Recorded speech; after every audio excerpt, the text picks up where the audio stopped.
on est probablement à un tournant décisif parce que on est en train de passer d'une phase qui était la phase des grandes manifestations,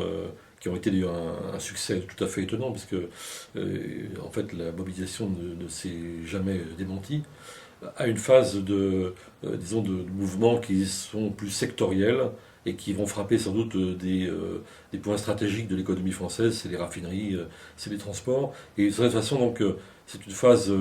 dans laquelle les confédérations syndicales risquent aussi de perdre un peu le contrôle. Euh, et le contrôle, ça va plutôt être les syndicats de base et les fédérations de base qui vont le reprendre avec un certain nombre de risques et d'aléas de cette situation beaucoup plus mouvante. Alors c'est une des choses les plus frappantes dans cette affaire, c'est que la parole gouvernementale s'est complètement décrédibilisée. Hein. On a l'impression de soldats de plomb qui répètent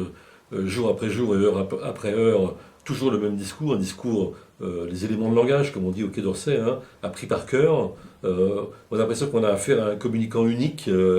sous des masques différents, et puis avec une parole qui n'est plus du tout légitime, parce que,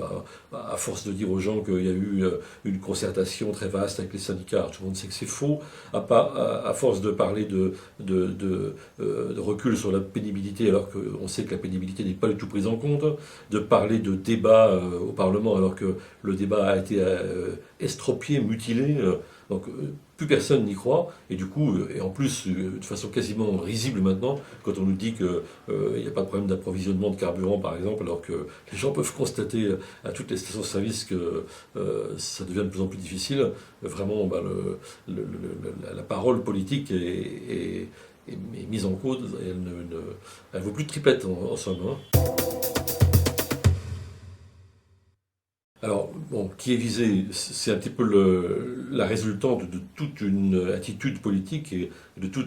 un fonctionnement de Sarkozy lui-même, puisque finalement, il est son propre Premier ministre, il est son propre ministre, et donc on a l'impression que ce discours unique, justement, c'est le sien, et donc il est en première ligne. Ce qui fait que les enjeux sont beaucoup plus grands, parce que même on compare avec le CPE, avec Philippin, on compare en 95 avec Juppé, mais c'était d'authentiques premiers ministres. C'est-à-dire que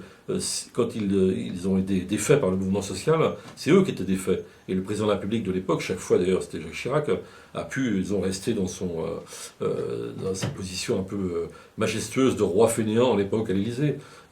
Aujourd'hui c'est plus le cas. Aujourd'hui c'est Sarkozy qui est en cause, c'est vraiment le régime qui est en cause, et ce qui fait qu'on peut craindre de part et d'autre un durcissement beaucoup plus violent que par le passé.